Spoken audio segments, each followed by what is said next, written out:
एक बार की बात है।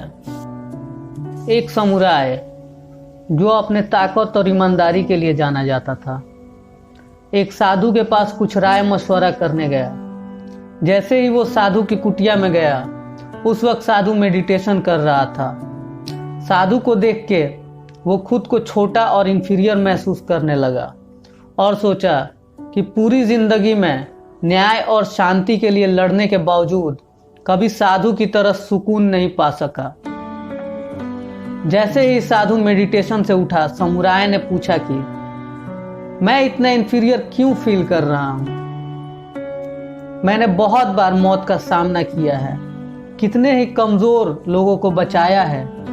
मैं जानता हूं मैंने कभी शर्म करने वाला कोई काम नहीं किया, लेकिन जब मैंने आपको मेडिटेशन करते देखा, मुझे महसूस हुआ जैसे मेरे लाइफ की कोई इम्पोर्टेंस ही नहीं थी। ऐसा क्यों? ये सब सुन के साधु बोला, इंतजार करो, जब मैं उन सब से मिल लूंगा जो आज मुझसे मिलने आने वाले हैं, तब मैं तुम्हारा जवाब जरूर दूंगा। समुराय पूरा दिन टेम्पल के ही गार्डन में बैठा रहा, लोगों को आते जाते देखता रहा जो एडवाइस की तलाश में वहां आ रहे थे।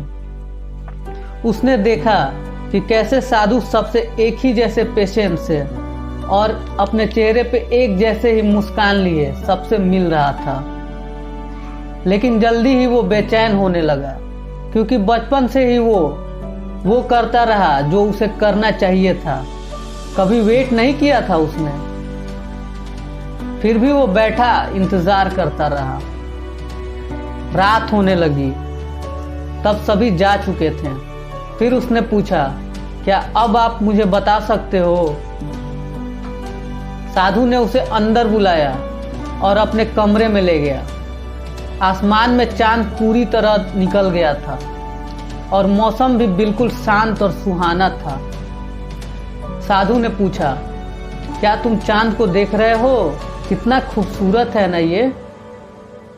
पूरी रात अपनी चांदनी से धरती को खूबसूरत करता रहता है, लेकिन कल सुबह फिर एक बार सूरज आएगा और चमकेगा और उसकी रोशनी इससे कहीं ज्यादा तेज होगी और हमेशा की तरह सारी चीजें बिल्कुल अच्छे से दिखने लगेंगी।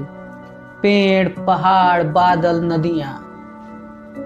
मैं दोनों को सालों से देखता आ रहा हूं और मैंने कभी चांद को ये बोलते नहीं देखा, मैं सूरज की तरह क्यों नहीं चमक सकता? इसलिए कि मैं सूरज से कम हूं? बिल्कुल नहीं, समुराय ने जवाब देते हुए कहा। चांद और सूरज दोनों अलग अलग चीजें हैं, हर एक की अलग अलग खूबसूरती है। आप दोनों को कंपेयर नहीं कर सकते। साधु बोला, तो अब तुम्हें अपना जवाब मिला। हम दोनों ही डिफरेंट इंसान हैं और अपने अपने तरीके से जंग कर रहे हैं उसके लिए जिस पे हम भरोसा करते हैं, और उसे पूरा कर रहे हैं इस दुनिया को बेहतर जगह बनाने के लिए, और सभी अपने तरीके से लगे हुए हैं। आपने देखा है, जिंदगी में हम सबकी भी अपनी ताकत और अपनी कमजोरियां हैं। किसी और के वजह से खुद को छोटा मत समझो। सब वही कर रहे हैं जो आप कर रहे हैं, लेकिन अपने अपने तरीके से। हम सबको अपनी ताकत से दुनिया को इम्प्रूव करना है और एक बेहतर जगह बनाना है। बस अपने टैलेंट का यूज करो जो आपको भगवान ने दिया है। यहाँ कोई भी किसी से कम नहीं है और कोई भी तरीका अच्छा या बुरा नहीं होता, बस इसे आप अपने तरीके से करो। This is classy mentor stories. Consider subscribe and stay blessed.